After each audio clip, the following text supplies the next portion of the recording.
Hello students, good morning. In our last session we have discussed about notice and a circular. We have seen the difference between these two terms also. Now our next topic for interdepartment correspondence, which is a memo. We have listed three types of correspondence through which we can do the communication between the interdepartment or with the employee. So here notice, circular and a memo, we have discussed the first two terms. Now our third term is a memo. Maybe you have heard the word memo in traffic rules and regulation. They give us a memo. So it is also one type of notice. There is slight difference between these three terms. And what is this difference? Let's discuss the term. The term memo is normally misunderstood. तो memo को हम misunderstood करते हैं. First जो example दिया है वो हम कैसे उसे एक्नॉलेज करते हैं और उसका एक्चुअल मीनिंग क्या है उसके लिए दिया है. एग्जांपल है, sir will issue memo if don't reach office in time. तो एक एग्जांपल है दैट अगर आप टाइम पे नहीं आओगे तो मेमो इशू किया जाएगा. Boss will give memo if you give mistake in your work. तो वर्क में मिस्टेक करोगे तो मेमो आपको प्रोवाइड किया जाएगा. तो यहाँ पे उसका एक्नॉलेज कैसा होता है कि इस दोनों एग्जाम्पल से क्या प्रूव होता है कि मेमो को किस वे में वो लोग कंडक्ट कर रहे हैं. तो it reflect believe that when mistake is committed by an employee and the employee is intimated about the same in writing, it is known as a memo. मतलब कि कोई मिस्टेक करते हैं हम और वो मिस्टेक के लिए हम उसके रिगार्डिंग एग्री भी हो रहे हैं और उसको राइटिंग में लिख के दे रहे हैं तो उसे मेमो कहते हैं. बट ये मिसकंसेप्शन है. उसका एक्चुअल मीनिंग क्या है वो देखते हैं. A memo is a letter, ये उसकी एक्चुअल डेफिनेशन दी है. और memo is a letter written by a senior officer to subordinate or vice versa or employees having equal status in the organization communicates in either formal or informal letter.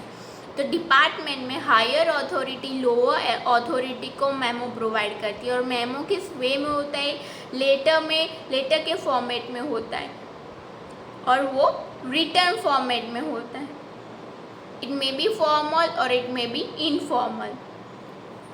तो यहाँ पे higher authority lower authority को वो memo provide करता है. और even जो lower authority वाले पीपल है वो भी अपनी इक्वल स्टेटस वाले दूसरे एम्प्लॉय सबऑर्डिनेट्स को भी मेमो प्रोवाइड कर सकते. मेमो में कैसी मैटर्स होती है कि आपने कोई वर्क में प्रॉब्लम की थी तो आपकी सैलरी आपको एक मेमो प्रोवाइड किया गया.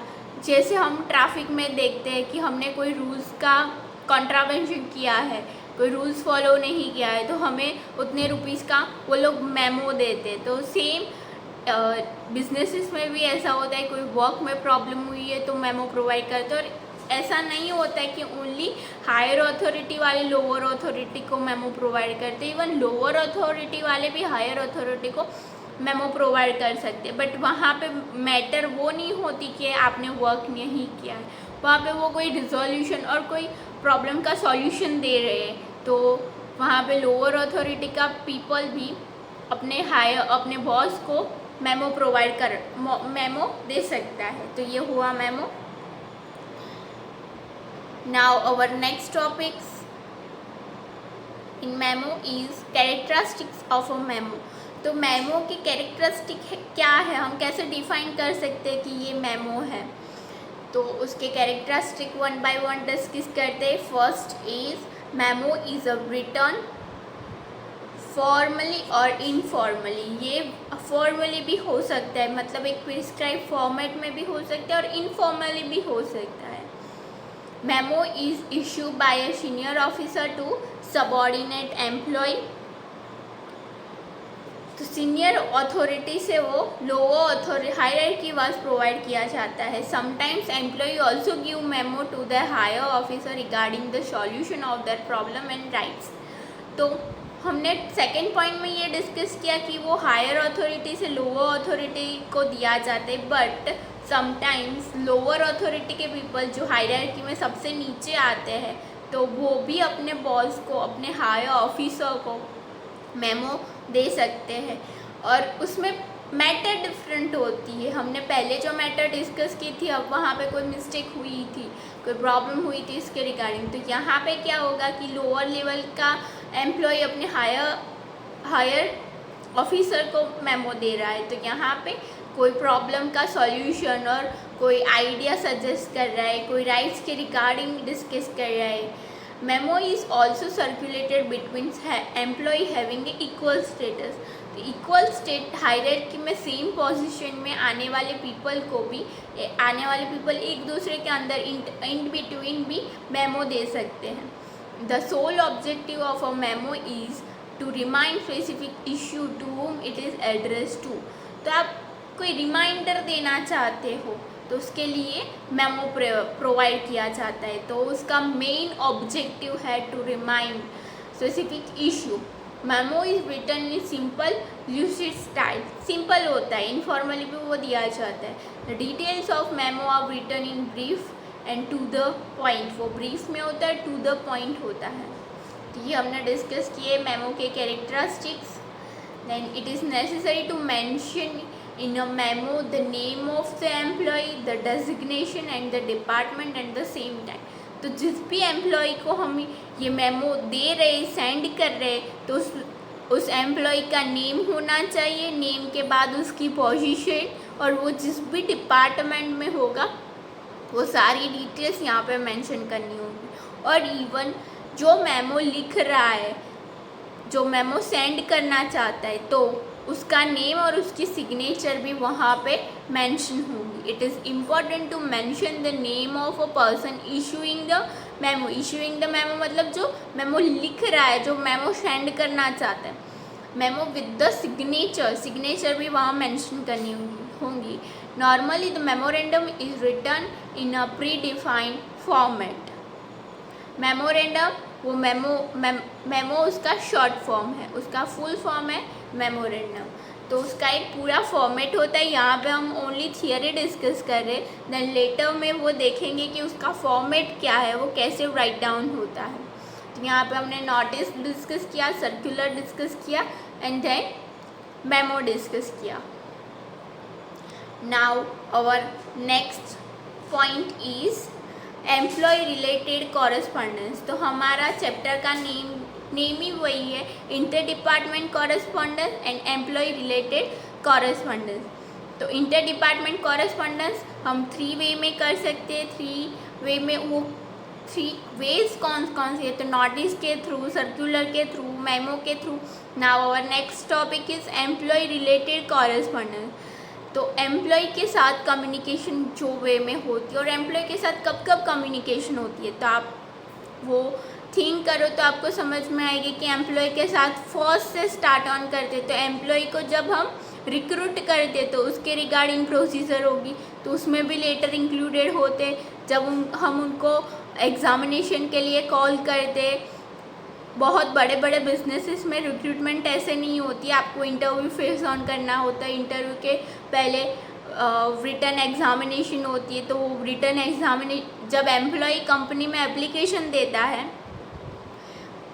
पहले उसे एम्प्लॉय नहीं बोला जाता, कैंडिडेट बोलते हैं. तो कैंडिडेट जब एप्लीकेशन देता है तो वो एप्लीकेशन के बेस पे उसे रिटन एग्जामिनेशन के लिए कॉल किया जाता है, लेटर सेंड किया जाता है. तो उसके रिगार्डिंग भी कॉरेस्पॉन्डेंस आ सकती है. तो उसके रिगार्डिंग भी आपको लेटर पूछे जा सकते हैं कि रिटन एग्जामिनेशन के लिए कैंडिडेट को इन्फॉर्म करना है. देन रिटन एग्जामिनेशन के बाद क्या होता है, तो इंटरव्यू फेस ऑन करना होता है. तो इंटरव्यू के लिए भी उसे कैंडिडेट को इन्फॉर्म करना होगा. अगर वो उसमें क्लियर करता है इंटरव्यू, तो उसके बाद उसका फिज़िकल टेस्ट होता है. फिज़िकल के टेस्ट के बाद रिक्रूटमेंट उसका होता है, तो उसमें उसके पे स्केल एंड एक्सेट्रा डिसाइड होता है, उसके वर्किंग आवर्स ने एक्सेट्रा। तो उसके लिए भी उससे कॉरेस्पॉन्डेंस मतलब एक लेटर सेंड ऑन होता है जहाँ पे उसके जॉब की सारी डिटेल्स होती है। फिर उसको जॉब की ड्यूटीज़ एंड एक्स्ट्रा जो भी डिटेल्स होगी वो भी लेटर के थ्रू सेंड होती है। तो कॉरेस्पॉन्डेंस उसके रिक्रूटमेंट से लेके जब तक वो VRS मतलब कि जब तक वो कंपनी छोड़ के नहीं जाता तब तक उसके साथ बहुत सारे कॉरेस्पॉन्डेंस होते हैं। तो वो किस वे में होते हैं, कैसे कॉरेस्पॉन्डेंस वो प्रोसीजर में लेते हैं और कैसे लिखे जाते हैं वो सारे लेटर्स, वो यहाँ पे हम डिस्कस करेंगे। The importance of valued employee has increased due to increase of technology for business activities of an organization. Presently, human resources are considered as wealth in a business, so it is necessary to appoint efficient employee and to retain them. तो businesses में जो employees होते हैं वो company की wealth को बढ़ाते, increase करते, बिकॉज अच्छे एम्प्लॉय होंगे तभी कंपनी ग्रो कर पाएगी, डेवलपमेंट कर पाएगी। तो एम्प्लॉय को अपॉइंट करो उस टाइम से लेके वो डिपार्टमेंट छोड़े तब तक उसके साथ बहुत कॉरेस्पॉन्डेंस होते हैं, उनकी ट्रेनिंग से लेके डेवलपमेंट तक सारे कॉरेस्पॉन्डेंस किस वे में होंगे इस चैप्टर में हम स्टडी करेंगे। In this circumstances the process of recruitment of employees, then promotion, उनको प्रमोशन दिए जाते हैं, तब उसके रिगार्डिंग कम्युनिकेशन होती है, transfer, demotion and at the end of the service are to be properly handled and the correspondence in this regard should be done appropriately. तो उसके अपॉइंटमेंट से लेकर उसका प्रमोशन हो, ट्रांसफ़र हो, डिमोशन हो और इवन वो सर्विस लेफ्ट करे, सारे टाइम पर उनके साथ कम्युनिकेशन जो होती वो प्रॉपर वे में होनी चाहिए, इफ़ेक्टिव होनी चाहिए। ओके, सो यहाँ पे one by one every steps को डिस्कस किया गया है। रिक्रूटमेंट है, देन प्रमोशन, डिमोशन, ट्रांसफ़र, सबको डिस्कस किया गया है। फर्स्ट हम देखते हैं रिक्रूटमेंट। तो रिक्रूटमेंट क्या होती है? रिक्रूटमेंट मतलब appointing a right candidate at the right time. In an ordinary sense, recruitment means to appoint required employees in a business firm or organization. However, the meaning of recruitment is not restricted to recruit a person or fill the vacant seats.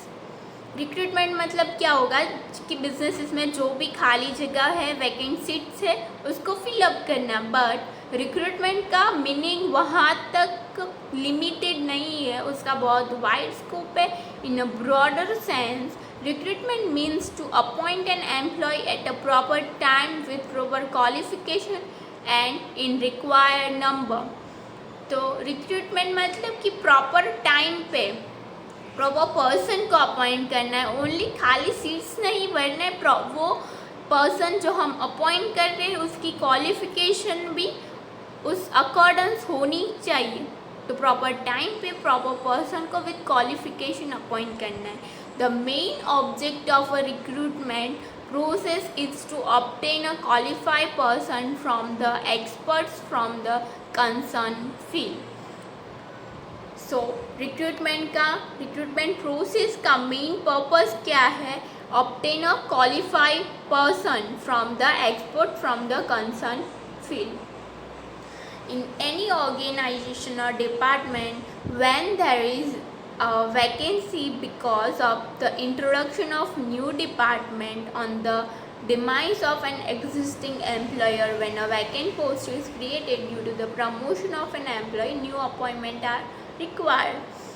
तो यहाँ पे vacant seats कब create होगी? जब एक employee अपना department छोड़ के जाता है और उसका प्रमोशन होता है, कोई जॉब छोड़ के जाता है और कोई किसी का प्रमोशन होता है, तो एक डिपार्टमेंट से दूसरे डिपार्टमेंट में वो जाता है, तब वो सीट वैकेंट होती, तब हमें रिक्रूटमेंट दूसरे एम्प्लॉय की करनी पड़ती है। At the time recruitment procedure is conducted, recruitment procedure is of two types, direct और indirect style.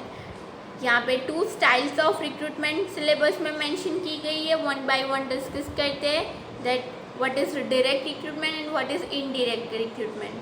Direct recruitment is that type of recruitment when an employee is appointed from the present or past employees of a company. Indirect recruitment is that type of recruitment when an employee is appointed through the medium of advertisement or job placement agency.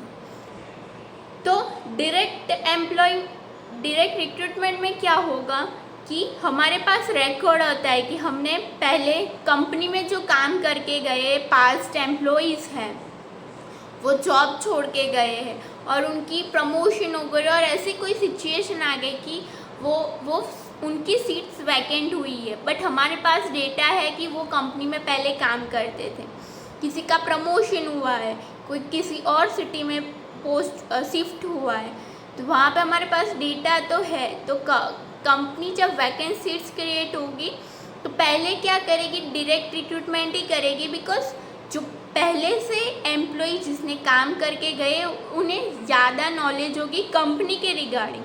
दूसरे candidate को भी वो knowledge हो सकती है, but company की regarding उसे ज़्यादा नॉलेज होगी. कंपनी क्या करेगी, पहले अपने जो रिकॉर्ड हो गए, डेटा हो गया, जहाँ पे पहले से डेटा है कैंडिडेट्स के, एम्प्लॉयज़ के, तो पहले उन्हें कंसर्न करती है, उन्हें इन्फॉर्म करती है अबाउट द वैकेंट सीट्स. अगर इफ़ वो वहाँ से कोई एम्प्लॉय फिर से एप्लीकेशन दे रहा है तो पहले उनको चांस देती है, और फिर वो पॉसिबल नहीं हो रहा है तो फिर इनडायरेक्ट रिक्रूटमेंट करती है. एजेंसीज होती है ऐसी, जॉब प्लेसमेंट एजेंसीज होती है, एडवर्टाइजमेंट देती है न्यूज़पेपर में, मैगजीन्स में, तो उन्हें रीड करके जनरल पब्लिक भी एप्लीकेशन दे सकती है और देन रिक्रूटमेंट प्रोसीजर स्टार्ट होती है. तो ये इनडायरेक्ट हुई. और डायरेक्ट में क्या होगा, जो ऑलरेडी एम्प्लॉय थे कंपनी के, पास्ट एम्प्लॉयज़ थे, जो ऑलरेडी कंपनी के पास डेटा था, तो उसे डायरेक्ट, जो कंपनी के टच में थे तो उसे डायरेक्ट रिक्रूटमेंट करते हैं. इनडायरेक्ट रिक्रूटमेंट में कंपनी एडवर्टाइजमेंट देती है about the vacant position and job placement agency के थ्रू रिक्रूट करती है, तो उसे इनडायरेक्ट बोला जाता है. Okay, so next point is model of letter regarding recruitment. तो रिक्रूटमेंट के रिलेटेड जो लेटर होते हैं कैंडिडेट के साथ, एप्लीकेंट के साथ, तो वो उसमें कौन कौन सी मैटर्स इंक्लूडेड होती है और उनका फॉर्मेट कैसे होता है.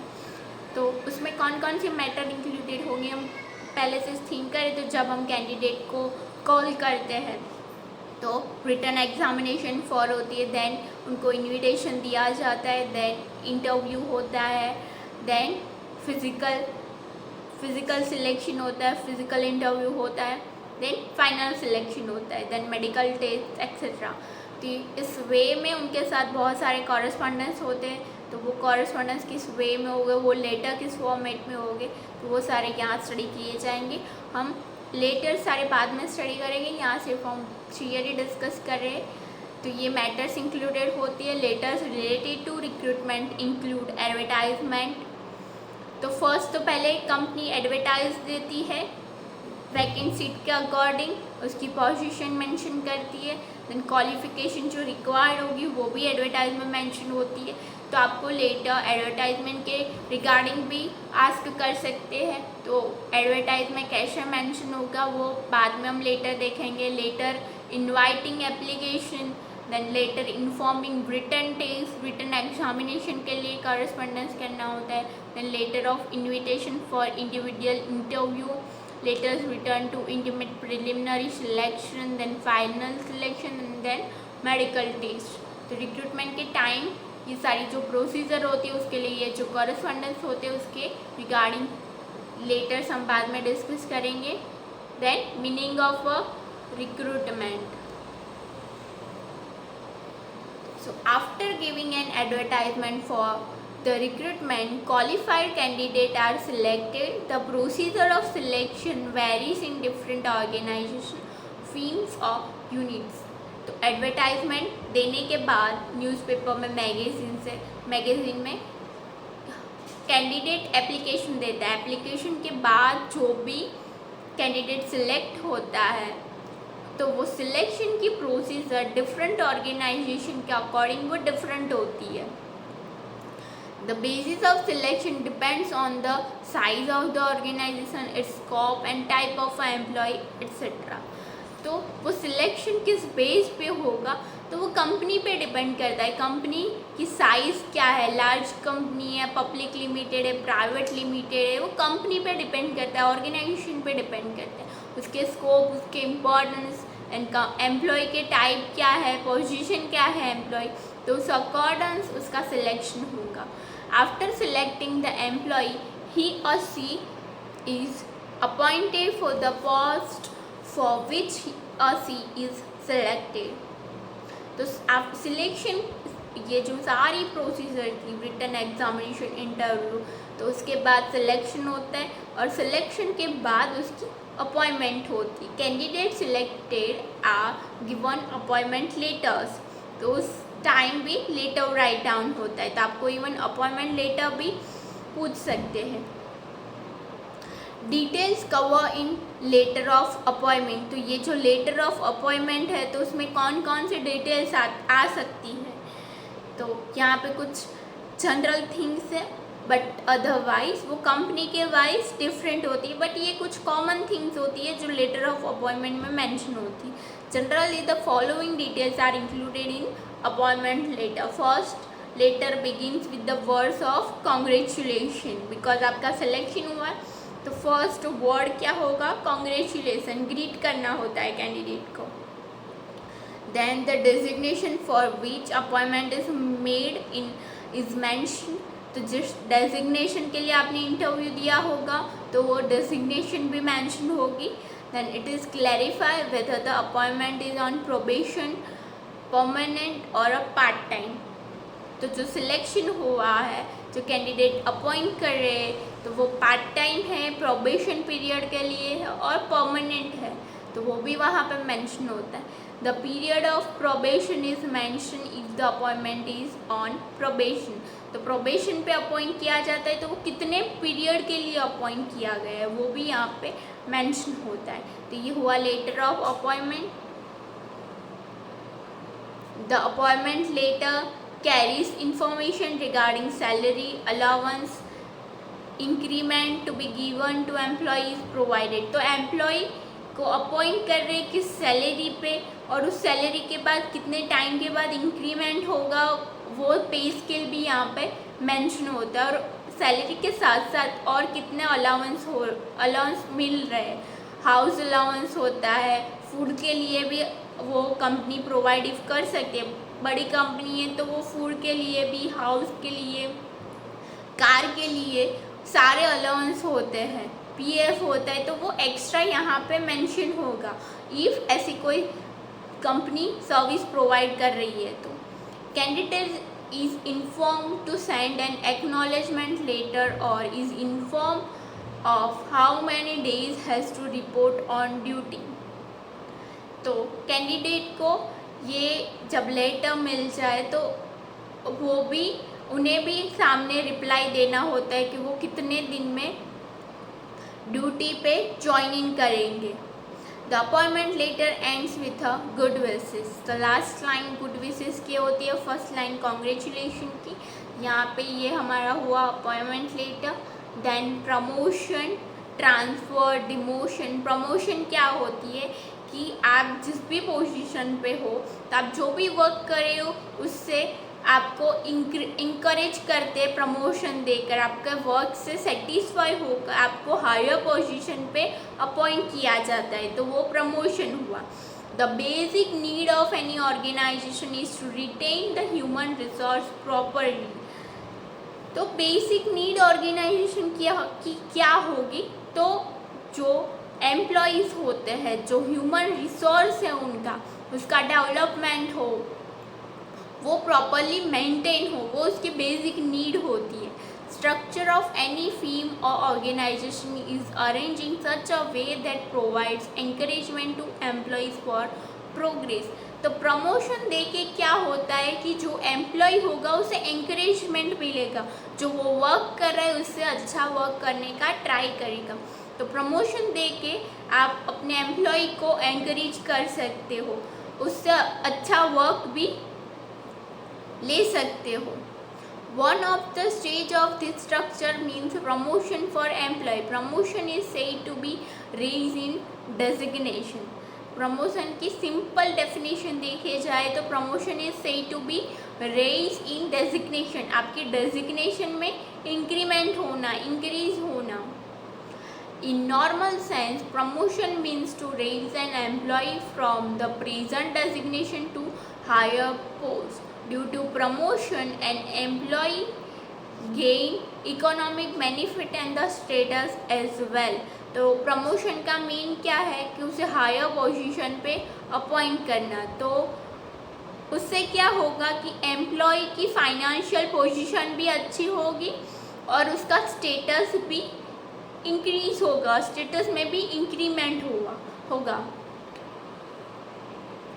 और प्रमोशन के रीज़न क्या हो सकते हैं कि प्रमोशन की एम्प्लॉय का प्रमोशन हो रहा है तो उसके रीज़न क्या क्या हो सकते हैं। When the employ completes a certain fix years in a service he और शी गेट्स प्रमोशन। तो आप कंपनी में कुछ ईयर्स के लिए, कुछ फिक्स ईयर्स के लिए काम करो तो आपका प्रमोशन हो सकता है। वो पहले ही मेंशन होता है कि 5-6 ईयर तक आप इफ एक ही कंपनी में काम करें तो उसके बाद आपका प्रमोशन होगा।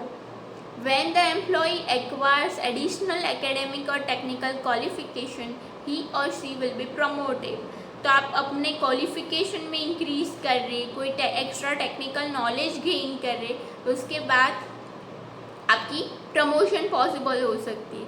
When the employee acquires special achievement, कोई स्पेशल ऐसी अचीवमेंट आप गेन कर रहे हो, then considering the special expertise skill, the employee is promoted. कोई ऐसी एक्सपर्टाइज आपके वर्क में आपने एक्सपर्टाइज अचीव कर ली है कि वो वर्क आपसे अच्छा कोई एम्प्लॉय नहीं कर सकता है, तो उस वर्क से सेटिस्फाई होके भी आपको प्रमोशन दिया जा सकता है। Promotion is given considering the need of organization. तो ऑर्गेनाइजेशन की वो नीड होती है, इफ तभी वो प्रमोशन दिया जाता है।